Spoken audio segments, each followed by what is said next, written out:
Most obvious question right now, considering your book is about to be released for your autobiography. Yes. Why was this time in your life the right time to release your autobiography?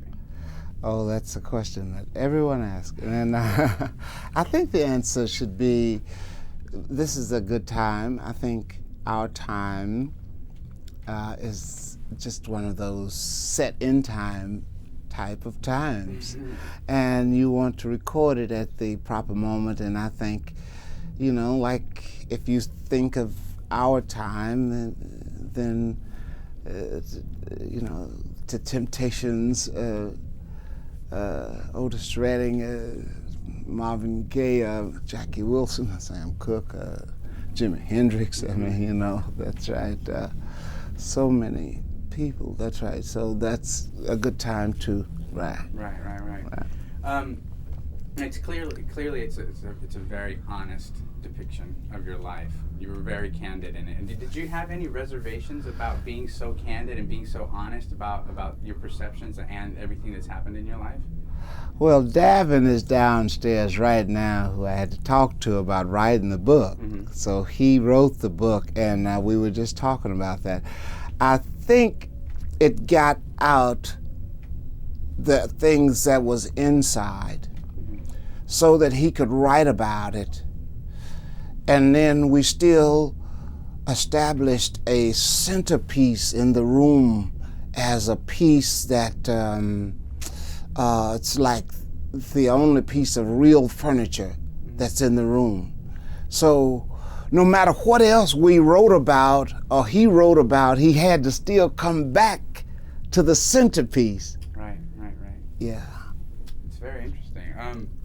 Have you received any reactions to the book from the people that are in it, like the gentlemen in the creations and your family, your siblings? Not just yet. They're sizing it up to read it, and I think that's a good thing. But if we keep on coming back to the centerpiece that's in the room, the furniture, yeah, the centerpiece, Mr. Centerpiece. What is the centerpiece? Well, the centerpiece is Christ, the Savior, and that's Miat Kishanan for the Master. That's right. So, that's right. You have to still keep coming back. Always comes back to the centerpiece. Very good. That's right. The book talks about your knowledge of wanting to be a singer at a very, very young age. Yeah, you knew. Yeah. Aside from the influences you were obviously reaping from your father and the gospel music that you were involved in as a child, how did you know at such a young age that this would be your life, that your life would be about music? Oh, gee, I just wanted it. I wanted it. Just wanted it so bad until I almost learned how to play guitar almost instantly because I desired it. Somehow within, I just desired to do that. And so when I started singing in the choir, in the glee club at the high school in the 7th grade, which they're supposed to take them in the 9th grade, but that's right, and I continued that throughout until I graduated, yes. It was just in you. Yes, I desired it, that's right. Part of your being, it seems. That's right, I wanted to do that. Yeah, it's just, I want to do that. So that's right. Been a theme in your life, it seems like, as well. I mean, no matter whatever you want to do, you do, and you get it done. Well, but I'm trying to stress to our viewers now, you have to desire a thing. And once you really seek it, it comes. That's right, yeah. Another element of that, I think, is, and it's marked throughout the book, is you have a remarkable confidence, even as a young man, before you had succeeded at all at being a singer. Okay. Where did the confidence come from? Without having proven yourself. Yeah, I see what you're saying. I was cocky, man. That's where it came from. Okay, now that's candid, okay? Keep that in. I was such a little cocky little dude, man, until it was just automatically in him to be la da da da da, la da da da da. Let's say together. You know, he was 140 pounds. You know, I was 5'9", 5 whatever, you know. I was a little bitty guy at the time. I was such a little teeny guy, and I'm going around, whatever, you know, whatever, you know. And that's the way we did You Ought to Be With Me and some of the others, you know. Were you ever unsure? Were you ever unsure of yourself? Yeah, I was unsure, but I had to try to hide it. How did you hide it? Just by pretending to be confident? Going over what I had desired, you know, and then after I make sure that's really what I want, then you try to zero in on that. Mm-hmm. That's right. You see, that brings about more confidence, and that's yeah. But you ain't really sure that you got it, you see, because the faith is the substance. It ain't the thing. It's the substance of the thing that's hoped for. So the preacher went on to say in the manual, right. It's interesting how your first exposure to music was gospel singing that you did with your family, and that you eventually came back to it in a very dramatic way after you had been in the secular world. I mean, one of the most popular R&B soul singer. Yeah, I was a pirate. What do you mean? What do you mean you were a pirate? Well, gee, I was the first one, the guys, to start carrying these bags. Everybody said a guy is funny carrying a bag. I was on these shows carrying a little old bag, and I had a little hair comb and a little brush and a little phone book. That was all I had in my little bag. And at that time, it wasn't a big bag like they've grown to be. It was just a little tiny little bag, and I was. So we were pirates in reference to singing songs where you don't have to scream, just. Like, you know, that's right. Spending my day, you know, and I said, thinking about you, girl. And different things. Calm, it sounds that's like. Rather than having to shout out the words, you knew that it was okay to be quiet and sing the words. That's what Willie Mitchell taught me, right? In Memphis, you know, you don't have to. Just say it, Al, if you just say it. I thought you had to go, you know, he says, Al, no, cut, the tape, cut. Al, you don't have to just say, you know, I'm so in love with you. Don't. So he says, run it. Okay, says, tape. And I'd just say, boom, ba, boom, ba, ba, and I'd go, I'm so in love! You know, I says, oh, Willie, cut. Okay. I just had to learn little by little that you just say it, and that it's already said. You don't have to, you know, that's right. The words were strong enough, right? You didn't need to shout them out. Right. And it took you a while to finally learn that, right? Before you actually started recording that way. Right. Mm-hmm. That's right. You gotta meditate on it, and you gotta dream it. And another key point was we learned the other week, you have to see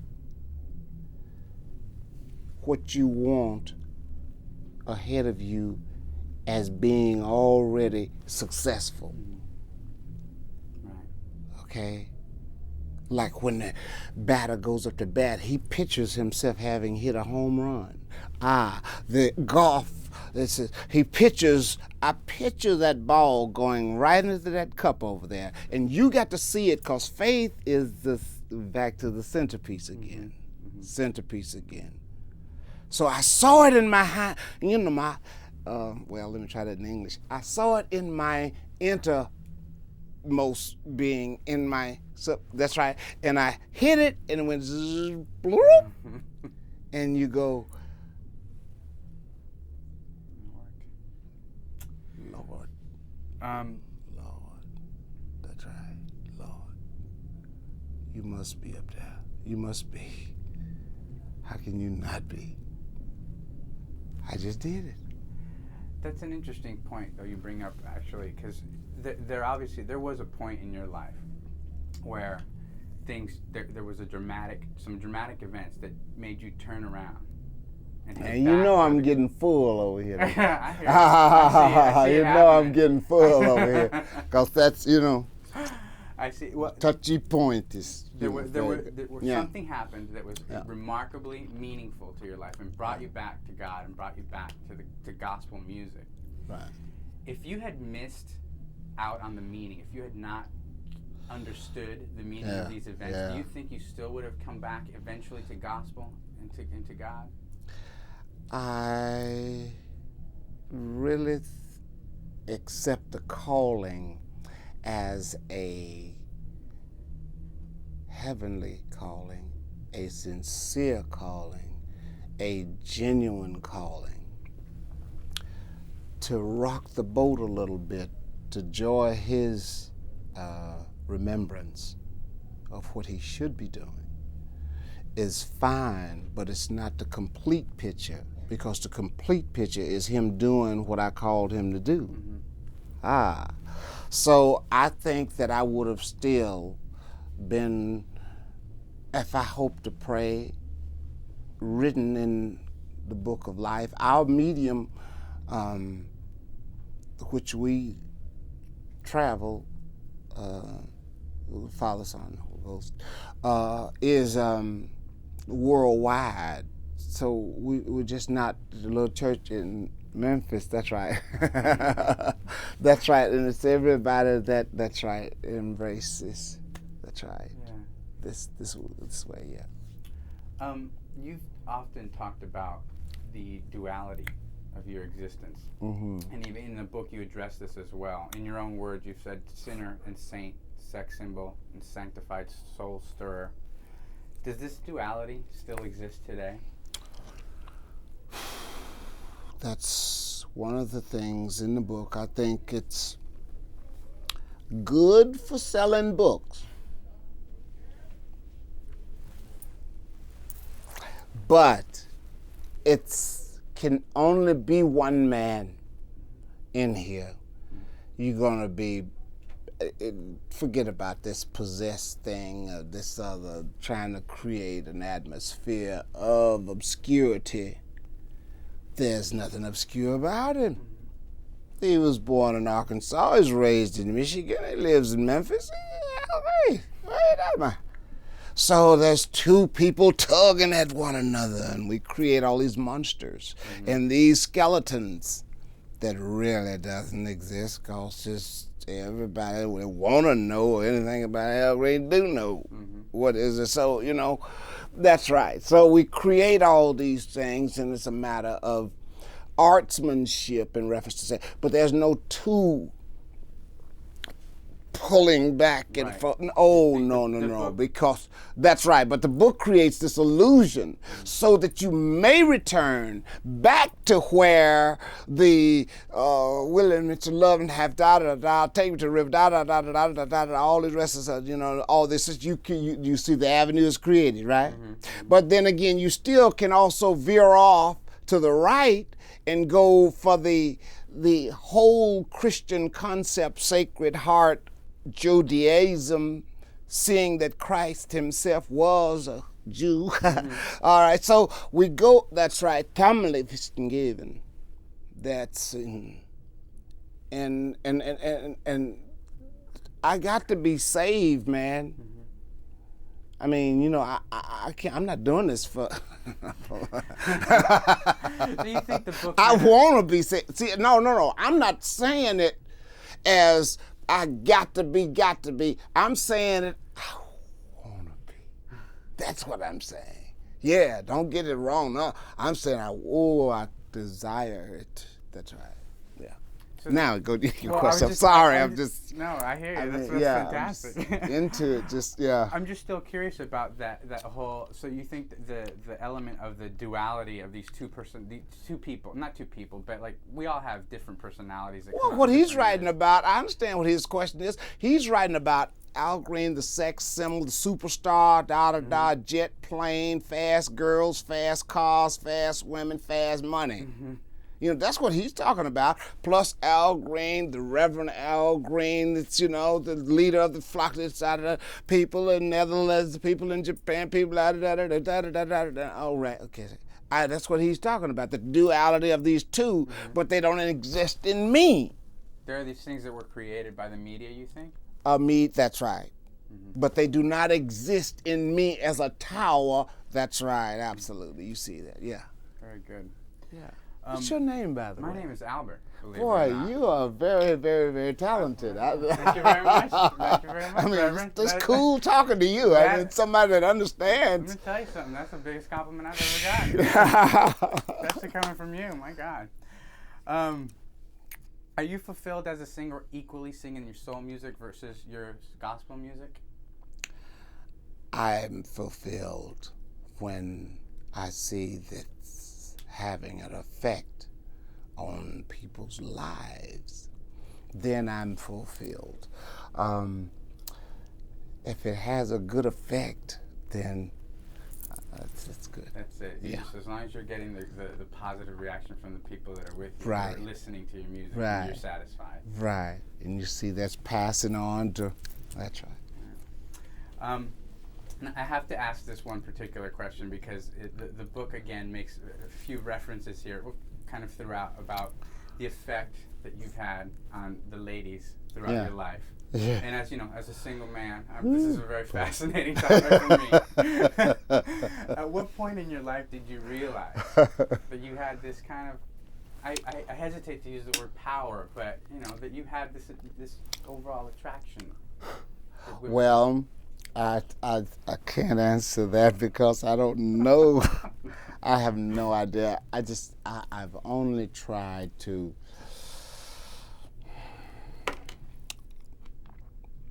be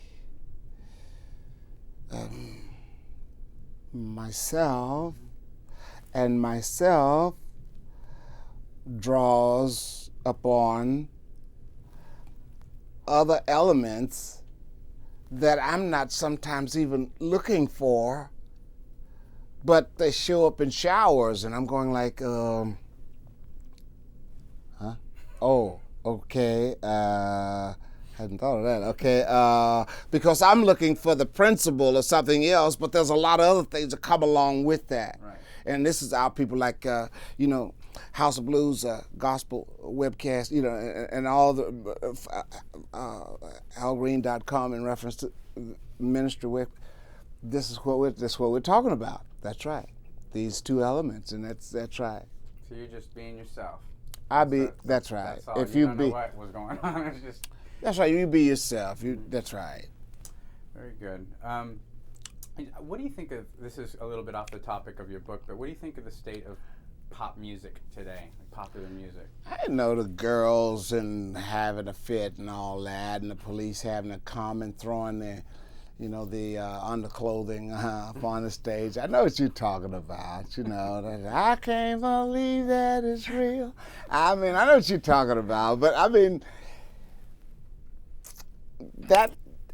that's fine, you know, but, you know, there are higher degrees as you go through the Psalms then.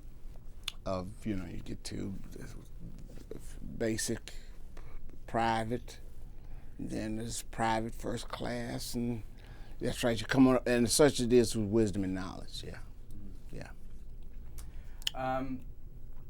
But in terms of the for example, popular top 40 music these days. Yeah.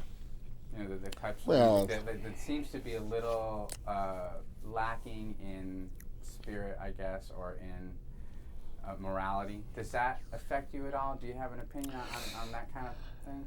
Yeah. For our people and for the people that we would reach on this simulcast, absolutely. the music is going the way of the world. And it's going the way that it's supposed to go. It's going the way that the whole thing has been laid out the way it's going to go. What are you talking about? I mean, whether it's this guy or that guy, it doesn't matter. It's going the way that it's designed to go. If we keep hold on to the centerpiece, again, in your heart, make that the centerpiece of your heart, your altar. You see, so when the whole house is in a hurricane and everything is blown down around you and there's no success anywhere, what do? You go and lay hold to the centerpiece